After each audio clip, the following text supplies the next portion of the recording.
Alhamdulillah wassalatu wassalamu ala Rasulillah Sayyidina wa maulana Muhammad ibni Abdillah wa ala alihi wa sahbihi wa man tabi'ahu wa mawalah.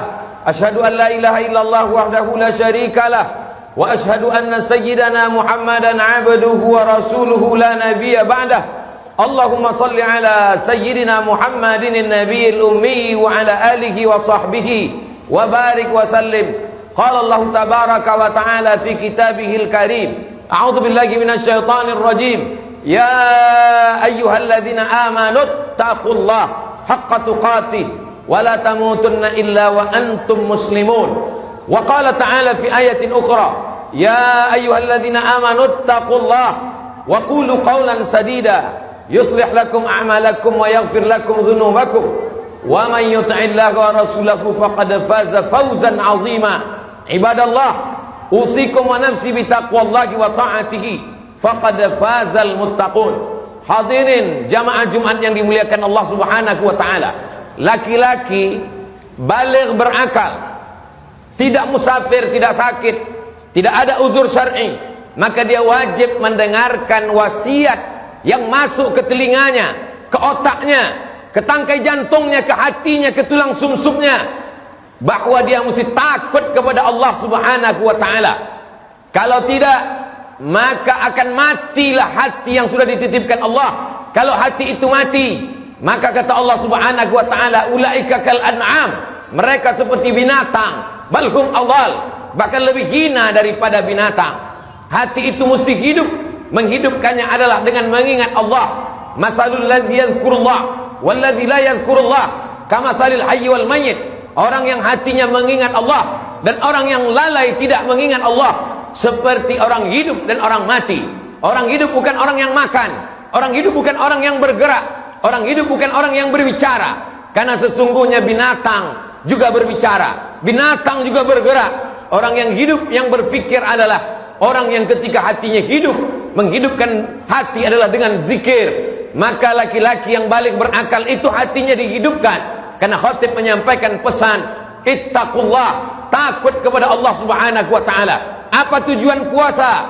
Ya ayyuhalladzina amanu kutiba alaikumusiyam kama kutiba alal ladzina min qablikum la'allakum tattaqun, supaya takut kepada Allah. Apa tujuan haji? Fala rafatha, jangan melakukan perbuatan kejahatan seksual, wala fusuqa, jangan melakukan perbuatan kejahatan yang bukan seksual, korupsi, makan haram, riba, namimah, wala jidal, tidak kasar lidahnya, mencaci maki, sumpah serapah, berkelahi, membicarakan aib orang lain. Apa tujuan daripada zikir? Supaya mulut menyebut Allah, hati mengingat Allah, mengagungkan Allah, supaya takutnya hanya kepada Allah Subhanahu wa taala. Ketika Kabil berkurban, Habil pun berkurban sama, tapi kenapa kurban yang diterima hanyalah kurban Habil? Maka Habil bertanya, mengapa kurbanku tidak diterima? Habil menjawab, innama yataqabbalullahu minal muttaqin, yang diterima Allah hanya dari orang yang takut kepada Allah Subhanahu wa taala. Kalau kau takut kepada aturan negara, sampai masanya negara tumbang, sampai masanya penguasa mati, sampai masanya yang mengawasi itu tertidur, tapi kau diawasi oleh dia. Siapa dia? La ta'khudhuhu sinatun, dia tak pernah tidur, wala naum, dia tidak mengantuk, dia tidak tidur. Hayyun, dia maha hidup, la yamut, dia tidak pernah mati, wa huwas sami', dia maha mendengar, al basir, maha melihat.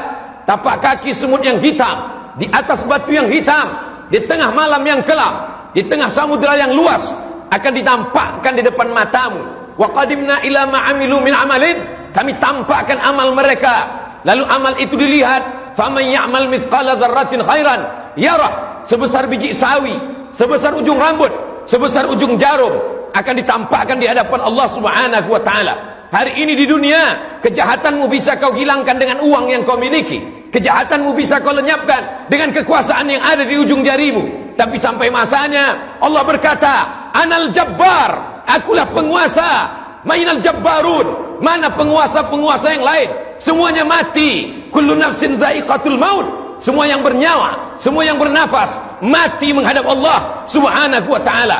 Maka kita sekolahkan anak-anak kita ke lembaga pendidikan yang membuat dia takut kepada Allah Subhanahu wa taala.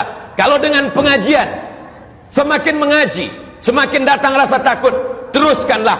Tapi kalau hanya dengan pengajian, datang sombong, banyak hafal ayat, makin mengerti dalil, hanya untuk mendebat. Man talaba ilman, siapa yang mencari ilmu, liyubtagha bihi wajhullah, yang mestinya hanya mencari kemuliaan Allah, tapi kemudian dia mencari ardan minad dunya, hanya dunia yang didapatkan, lam yajid ilfal jannah, maka dia tidak akan mencium bau surga. Tujuan dari ilmu adalah menghidupkan iman. Setiap kita lahir, setiap anak-anak yang lahir ini membawa iman. Tidak pernah orang tua disuruh menanamkan iman kepada anak-anaknya.